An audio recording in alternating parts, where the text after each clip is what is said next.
அன்பார்ந்த ஸ்பிரிச்சுவல் ஜோதிடம் டிவி நேயர்களுக்கு டாக்டர் சைதை ராஜாவின் அன்பான வணக்கங்கள். இப்பொழுது நாம் மக்கள் எதிர்பார்த்து காத்து கொண்டிருக்கும் இந்த குரு பெயர்ச்சி பலன்கள் இந்த 2024 சித்திரை 18ஆம் தேதி ஆங்கில தேதிக்கு மே 1ஆம் தேதி குருவானவர் மேஷ ராசியில் இருந்து ரிஷப ராசிக்கு பிரவேசமாகிறார்.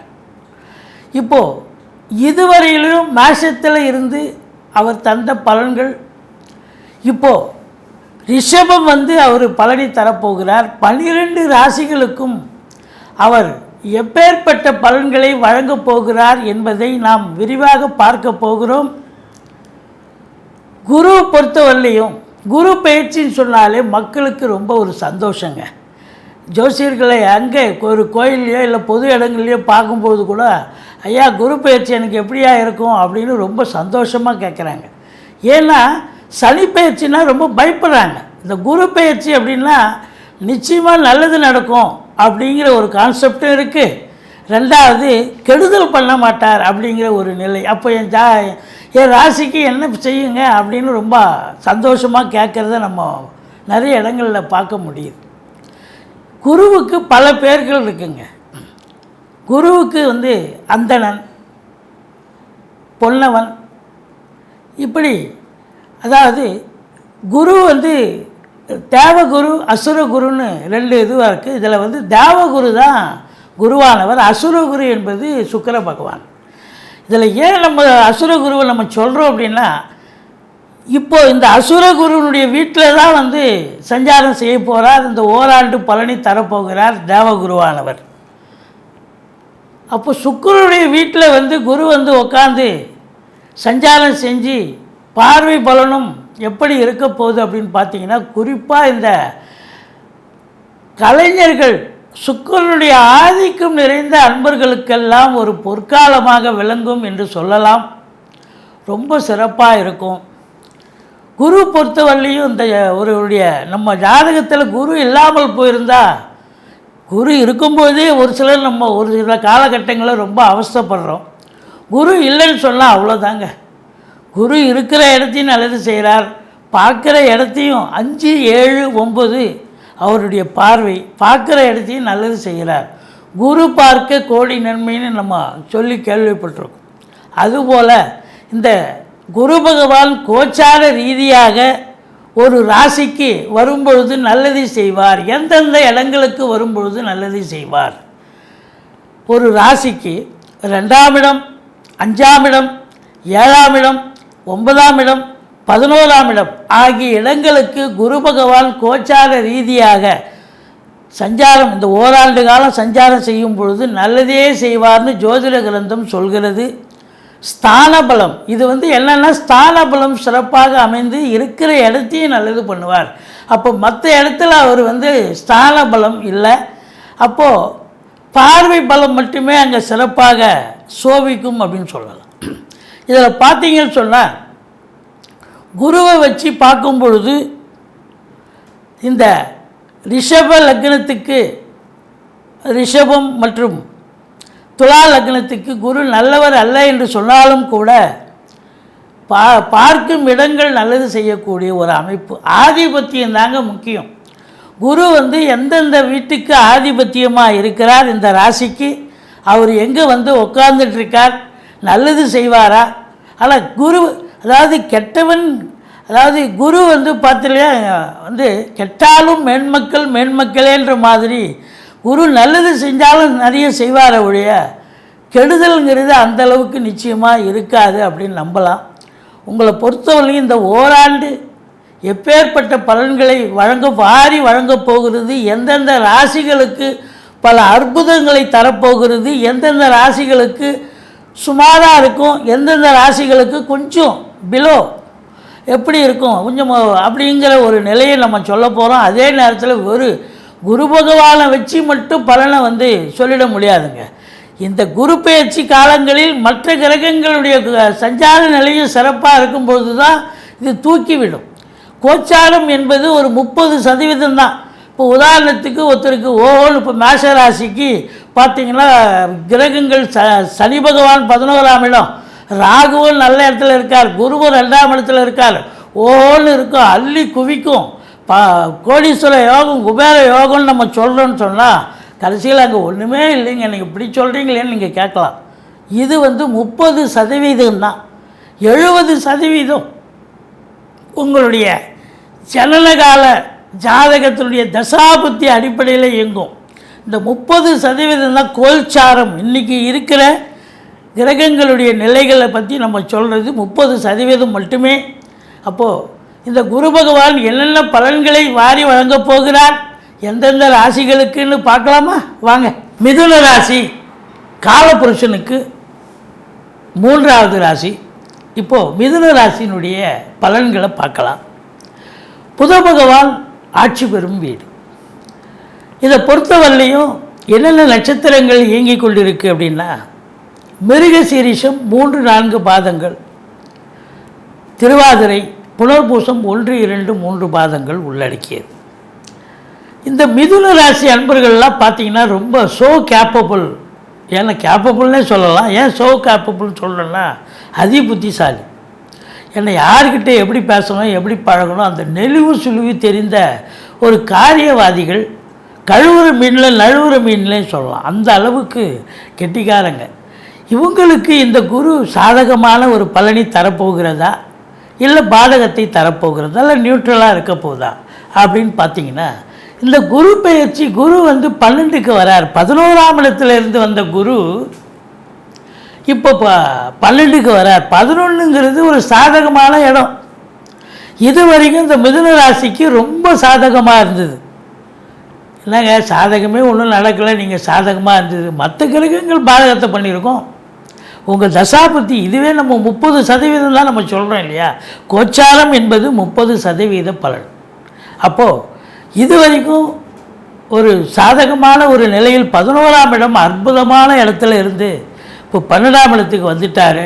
அப்போ போச்சாங்க, எங்களுக்கு பலனெலாம் நெகட்டிவாக நடக்குமா, இல்லை குரு எவ்வளோதானா எங்களுக்கு செய்ய மாட்டாரா அப்படின்னு பயப்படாதீங்க. குரு பொறுத்தவரையும் 12ஆம் இடத்துக்கு வரார். 12ஆம் இடத்துக்கு குரு வருகிறார் அப்படின்னா அவர் 10க்குடையவன். அவர் 7க்கும் 10க்கும் உடையவர். 12க்கு வரார் அப்படின்னா இந்த மிதுன ராசியில் பிறந்தவங்களுக்கு 12ஆம் இடம் என்பது அயன சயன போகம். வேலைக்கு உண்பது உறங்குவது, நல்லா பீஸ் ஆஃப் மைண்ட். 12ஆம் இடங்கிறது நல்ல திருப்தியான இடம், மோட்சஸ்தானம்னு சொல்லுவாங்க. அப்போ 12ஆம் வீட்டில் குரு இருக்கான்னு சொன்னால் ஓரளவுக்கு ஒரு நிம்மதி இருக்கும் மனுஷனுக்கு. என்னதான் 1008 வேலை இருந்தாலும் டென்ஷன் இருந்தாலும் வீட்டில் நிம்மதியாக சாப்பிட்டுட்டு நல்லா தூங்கணும், படுக்கணும், ரெஸ்ட் எடுக்கணும். அது அயன சயன போகம். அப்போ 12ஆம் இடம் சிறப்பாக இருக்காது. அது மட்டும் இல்லை, 12ங்கிறது அந்நிய மாநிலம், அந்நிய தேசத்துக்கு இண்டிகேட் பண்ணுற இடம். அப்போது இது குரு பகவான் உங்களை வெளிநாடு யாரெல்லாம் போகணுமோ அவங்கெல்லாம் வெளிநாட்டுக்கு அனுப்பி வைக்கக்கூடிய ஒரு நிலையும் இருக்குது. செலவு பண்ணுற 12ஆம் இடங்கு செலவு ஸ்தானம். அப்போ செலவு சுப செலவாகவே அமையும். இப்போ காசு பணம் வந்தால் தானேங்க செலவு பண்ண முடியும். அப்படி செலவு இருந்தாலும் அது சுப செலவு என்பது மிக மிக சிறப்பான ஒரு அம்சம். அப்போ 12ஆம் இடத்துக்கு குரு வந்திருக்காருன்னு சொன்னால் நிச்சயமாக உங்களுக்கு சாதகமான பலனைத்தான் தரப்போகிறார் இந்த ஓராண்டு. பார்வை பலம் அப்படின்னு பார்த்தீங்கன்னு சொன்னால் 4ஆம் இடத்தை பார்க்குறார். 4ஆம் இடத்தை குரு பார்க்கிறார் அப்படின்னு சொன்னால் 4ஆம் இடம் என்பது மாத்ருஸ்தானம், தாய். பாருங்கள், 4ஆம் இடத்துல கேது இருந்தது, இப்போது கேது இருக்கார். அப்போ உங்கள் தாயாருக்கு இவ்வளோ நாளாக உடம்பு முடியாமல் போச்சு, மருத்துவமனைக்கு அழைச்சிட்டு போனீங்க, திருத்துப்புன்னு செலவு வச்சுது. வண்டி வாகனங்களை வச்சு பொழப்பு நடத்தவங்களுக்கு வண்டி வாகனம் பாதியில் நின்று போய் செலவு வச்சுது. இதெல்லாம் நடந்தது. ஏன் உங்களுக்கே தேக ஆரோக்கியத்தில் அப்பப்போ பிரச்சனை வந்துச்சு. ஏன்னா 4ஆம் இடம் சுகஸ்தானம் இல்லையா? அங்கே கேது இருந்தால் நிறைய படுத்துனார் அவங்கள. கேது மாதிரி கெடுக்க யாராலையும் முடியாது. அப்போ 4ஆம் இடம் சுகஸ்தானம், சுகம் அவுட்டு. இந்த மிதுன ராசியில் பிறந்தவங்க நான் என்ன பலனே தெரிலங்க, தூங்க நேரம் இல்லை, சாப்பிட நேரம் இல்லை, ஆனால் சுகமாக இருக்கனால சுகமாக இல்லை அப்படிங்கிற அளவுக்கு தான் கடந்த காலங்கள் கடந்த ஆண்டு இருந்தீங்கன்னு சொல்லணும். ஆனால் இந்த ஆண்டு பார்த்திங்கன்னா 4ஆம் இடத்தை குரு பார்க்கிறார். அப்போ தாயாருக்கு இருந்து வந்த பிணி, அந்த உடல் பிரச்சனைகள் எல்லாம் டோட்டலாக அகன்று அவங்க நதாக ஆரோக்கியம் சிறப்பாக இருப்பாங்க. அதையும் தாண்டி வண்டி வாகனங்கள் வச்சு பழப்பு நடத்தக்கூடியவர்களுக்கு நல்ல பழப்பு சவாரி நல்லா கிடைக்கும். நல்லா அற்புதமாக இன்னும் ஒரு வண்டி கூட வாங்கலாம். நீங்கள் இப்போ ஏற்கனவே ஒரு டெம்போ ட்ராவல் வச்சு இன்னொரு டெம்போ ட்ராவல் வாங்கலாம், ஒரு ஆட்டோ இன்னொரு ஆட்டோ வாங்கி ஓட்ட விடலாம். இப்படி நேரம் நான் காற்றுள்ள போதே தூட்டிக்கொள்னு பெரியவங்க சொல்லியிருக்காங்க இல்லையா? அப்போது நேரம் நல்லா இருக்கும் பொழுது நீங்கள் இந்த 4ஆம் இடம் அற்புதமாக இருக்கிறதால நீங்கள் உங்களை பொறுத்தவரையிலையும் பார்த்தீங்கன்னா கடந்த ஆண்டு ஒரு வீடு வாங்குறதோ இல்லை வண்டி வாகனங்கள் புதுசு வாங்குறதை பற்றியோ நீங்கள் திங்க் பண்ணலை. ஏன்னா அதுக்கான வாய்ப்பே அமையலை. ஆனால் இப்போ பாருங்கள், எதாவது வீடு வாங்கலாமா, வீடு கட்டலாமா, ஃப்ளாட்டு வாங்கலாமா, வண்டி பழசை விற்றுட்டு புதுசு வாங்கலாமா, இல்லை புதுசே இன்னொரு வண்டி வாங்கலாமா அப்படிங்கிற ஒரு தாட்டு கண்டிப்பாக வரும். அதையும் தாண்டி பிள்ளைங்களை படிக்க வைப்பீங்க. உயர்கல்விக்கு தாராளமாக அனுப்புவீங்க. போன வருஷம் வரைக்கும் சொல்லியிருப்பீங்க, ஆனால் நீ ஏதாவது ஒரு டிகிரி சேர்ந்துக்கப்பா, ஏதாவது ஒரு ஐடி பாலிடெக்னிக் படிப்பா, அவ்வளோதான்ப்பா என்னால் முடியும் அப்படின்னு சொன்ன நீங்கள், இல்லை நீ வெளிநாடு போ, அங்கே போயே நீ படி, உன் விருப்பத்தை படி அப்படின்ற அளவுக்கு நீங்கள் ரொம்ப தாராளமாக உங்களுக்கு மனசு மட்டும் இப்போ எப்படி மனசு தாராளமாக வரும்? அங்கே சட்டியில் இருந்தால் தானே அகப்பிக்கு வரும். அப்போது உங்களுக்கு இப்போ நேரம் நல்லா இருக்குது, உங்கள் மனசும் கதவு திறக்குது. அப்போ பிள்ளைகளை நல்லா படிக்க வைப்பீங்க, நல்லா அவங்களும் சாதிப்பாங்க அப்படின்னு சொல்லலாம். வண்டி வாகனம் தாயார் சுகஸ்தானம் உங்களுக்கு நீங்களும் சுகவாசியாக இருப்பீங்க. ஏதாவது ஒரு ரிஜிஸ்ட்ரேஷன் பண்ணுவீங்க. இந்த ஒரு வருஷத்தில் உங்களுக்கு சக்திக்கு தகுந்த மாதிரி ஒரு இடம் வாங்குறீங்க, பூமி வாங்குறீங்க, வீடு கட்டுறீங்க, வீடு ஆல்ட்ரேஷன் பண்ணுறீங்க. ஏதாவது ஒரு நிலையை எடுத்துக்கிட்டு போய் கண்டிப்பாக இந்த ஆண்டு பூமி சம்பந்தப்பட்ட விஷயங்கள் அனுகூலத்தை தரப்போகிறது. நான் இடம் வாங்கினேங்க, வீடு கட்டினேங்க, ஃப்ளாட்டு வாங்கினேங்க அப்படின்னு சொல்லக்கூடிய ஒரு நிலை பிள்ளைகளையும் படிக்க வைப்பீங்கன்னு சொல்கிறோம். அடுத்தது 6ஆம் இடம். 6ஆம் இடத்தை சனி பார்த்தது இது வரைக்கும். இப்போது சனி பார்த்துட்டு தான் இருக்கார். 6ஆம் இடம் ரணரோக சத்ருஸ்தானம், உங்களுக்கே உடம்பு முடியாமல் இருந்தது. அடுத்தது எதிரிகளால் தொல்லைகள் ஏற்பட்டது, கடன் சுமை விழி பிதுங்க வைத்தது, இஎம்ஐ கட்ட முடியல. ஒவ்வொரு மாதமும் அதை இஎம்ஐ கட்டுறதுக்குள்ளே அப்படியே ரொம்ப டென்ஷன் ஆகி போயிடுங்க. ஆனால் இப்போ அப்படி இல்லை. 6ஆம் இடம் என்பது ஒரு ஆரோக்கியத்தை தரக்கூடிய இடம். எல்லாமே ஆரோக்கியமாக இருக்கும். தேகம் மட்டும் ஆரோக்கியம் இல்லைங்க, மனசும் ஆரோக்கியமாக இருக்கும். வருவாய் நல்லா வரும். அதே நேரத்தில் கொடுக்கல் வார்த்தை நீங்கள் இஎம்ஐ கட்டுறீங்கன்னு சொல்கிறீங்க பாருங்கள், ஈஸியாக கட்டுவீங்க, முடிச்சிடுவீங்க. நீங்கள் 10 வருஷம் போட்டிருக்கீங்க, இல்லை 2 வருஷம் போட்டிருக்கீங்கன்னா அது இந்த ஆண்டே கூட முடிச்சிடுவீங்க அந்த இஎம்ஐ. அந்த அளவுக்கு சாதனை புரிவீங்க. எதிரிகள் நிறைய உங்களை அலுவலகத்தில் மறைமுக எதிரி நேர்முக எதிரின்னு நிறைய பேர் இருந்தாங்க, பிரச்சனை பண்ணாங்க. இப்போ இந்த ஆண்டு பார்த்தீங்கன்னு சொன்னால் உங்களுக்கு எதிரிகளால் தொல்லைகள் இருக்காது, அவங்களே உங்களுக்கு சாதகமாக பண்ணுவாங்க. வெளிநாடு போகிறோம்னு நினைக்கிறவங்களுக்கு தாராளமாக வெளிநாட்டு பயண திட்டம் கைகூடி வரும். இதுதான் 6ஆம் இடம். 6ஆம் இடம் ஆரோக்கிய ஸ்தானம், வெளிநாட்டு பயண திட்டம் கைகூடும் அப்படின்னு சொல்லலாம். அடுத்தது 8ஆம் இடத்தை குரு பார்க்குறார். 8ஆம் இடம் என்பது அசிங்கம் அவமானங்களை குறிக்கக்கூடிய இடம். அந்த இடத்த குரு பார்க்கல. அதனால் கடந்த ஆண்டு அந்த அளவுக்கு உங்களுக்கு நிறைய பிரச்சனைகளை ஃபேஸ் பண்ணிங்க. இப்போ இந்த ஆண்டு பார்த்தீங்கன்னு சொன்னால் அதுக்கு டெட் அகைன்ஸ்டாக நல்லது நடக்கக்கூடிய ஒரு அமைப்பு, திடீர் அதிர்ஷ்ட வாய்ப்புகள் தேடி வரும். அதே குறிப்பாக அந்த சுக்கிரனுடைய ஆதிக்கம் நிறைந்தவர்களுக்கு பார்த்திங்கன்னா அவங்க இந்த துறையே நான் தேர்ந்தெடுத்ததே தப்புப்பா, எப்படியோ நான் கலைத்துறைக்கு வந்துட்டேன், ஒரு அசிஸ்டன்ட் டைரக்டராக இருந்துட்டேன், வேணாம் நான் வேறு ஏதாவது வேலைக்கு போகிறேன் அப்படின்னு வேறு வேலைக்கு போயிட்டு இருந்தவங்க மறுபடியும் தேடி அவங்களுக்கு ஒரு டைரக்ஷன் வாய்ப்பே வரும், பிரகாசம் ஆவீங்க. அதுபோலத்தான் எல்லாருக்குமே இந்த சுக்கிரன்னா வெறும் கலைத்துறை மட்டும் இல்லைங்க. இந்த வங்கி பணியாளர்கள், அரசு கருவூலம், ஃபைனான்ஸு, மற்றபடி இன்சூரன்ஸு, இது போன்ற அதாவது தங்கம் வைரம், இந்த ஆர்னமெண்ட்ஸு, நகை வியாபாரிகள், துணி வியாபாரிகள், அதனுடைய ப்ரொடக்ஷன் பண்ணக்கூடிய இடம், மில்லு வச்சுருக்கிறவங்க, துணி மில்லு வச்சுருக்கிறவங்க, இவங்களுக்கெல்லாம் கூட ஒரு அற்புதமான ஒரு காலகட்டம். ஒரு திருப்பு முனை கேட்குற இடத்துல கடன் கிடைக்கும். கடனை வச்சு தொழிலை விரிவாக்கம் பண்ணுவீங்க. நல்ல சம்பாத்தியத்தை பார்க்க போகிறீங்க. 7ஆம் இடத்துக்கு 2ஆம் இடம் 8ஆம் இடமாக வருவதால் உங்கள் வாழ்க்கை துணைக்கு யோகமான காலம். அவங்களுக்கு ப்ரமோஷன், இன்க்ரிமெண்ட்லாம் கிடைக்கும். அதில் ஒரு சந்தோஷம். இல்லை அவங்க பிறந்த வீட்டிலேருந்து லிக்விட் கேஷோ ஜுவல்ஸோ கொண்டு வரக்கூடிய ஒரு நிலை. வீட்டில் வயசான பெரியவங்க தேக ஆரோக்கியம். அப்பப்போ அவங்களுக்கு ஒரு இதுலேயே இருந்தோங்க நாங்கள் அவங்கள.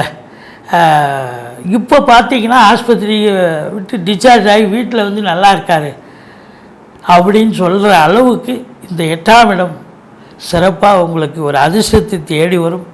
9ல் சனி பகவான் நல்லதே செய்ய போகிறார். 10ஆம் இடத்துல உங்களுக்கு பார்த்திங்கன்னு சொன்னால் 10ஆம் இடம் ராகு இருக்கிறார். தொழில் விருத்தி, நீங்கள் எந்த தொழில் எடுத்தாலும் பெரிய விருத்தி அடையும். வெளிநாட்டுக்கு போகிறவங்க தாராளமாக போகலாம். நல்ல சம்பாத்தியத்தை ஏற்படுத்தி தரும். ஏன்னா ராகுக்கு சொந்த வீடு கிடையாது. 10ஆம் இடத்துல இருக்காருன்னா தொழிலில் பெரிய லெவலில் ரீச் ஆவீங்க, சம்பாத்தியத்தை பண்ண போகிறீங்க. 9ல் சனி பகவான் இருக்கிறது சிவனுடைய கடாட்சத்தால் நல்ல இந்த மிதுன ராசியில் பிறந்தவர்களுக்கு இந்த குரு பெயர்ச்சி நிச்சயமாக சாதகமாக இருக்க போதா அப்படின்னா சாதகமாக இருக்க போது. செலவினங்கள், வீடு வாங்குறீங்க, வண்டி வாங்க போகிறீங்க, பிள்ளைகளை உயர்கல்வி படிக்க வைக்க போகிறீங்க. இதெல்லாம் சுப செலவு தானேங்க. வெளிநாட்டு அந்நிய பொருளாதாரம் வீடு தேடி வரப்போகிறது. அப்போ இந்த மிதுன ராசியில் பிறந்தவர்களுக்கு இந்த 2024 சாதிக்கக்கூடிய ஒரு ஆண்டு. வீடு வாங்குறீங்க, மனம் வாங்குறீங்க, வண்டி வாகனங்கள் வாங்குறீங்க, பிள்ளைகளுடைய உயர்கல்வி சிறப்பாக இருக்கும். கடன் காட்சிகள், பெரிய கடனில் இருந்தேங்க, பெருசாக அந்த கடனை அடைச்சாச்சுங்க, எனக்கு அதுவே போதுங்க என் லைஃப்பில் அப்படின்னு சொல்கிற அளவுக்கு ஒரு திருப்தியான ஒரு காலகட்டம் அப்படின்னு சொல்லலாம். இருந்த அசிங்க அவமானங்களாம் எவ்வளோ பட்டுட்டீங்க. இப்போ இந்த ஆண்டு உங்களுக்கு குரு பகவான் அதற்கு மாறாக உங்களுக்கு ஒரு நல்லது வைபவத்தை செய்ய போகிறார். மற்றவங்களுக்கு பாராட்டுதல்கள் கிடைக்க போகிறது, ரெகக்னேஷன் கிடைக்க போகிறது, மதிப்பு மரியாதை கூட போகும். சமூகத்தில் உங்களுக்கு பேரு புகழ் அந்தஸ்து உயரப்போகிறது இந்த குரு பகவானுடைய சஞ்சாரத்தால் என்று சொன்னால் மிகையாகாது.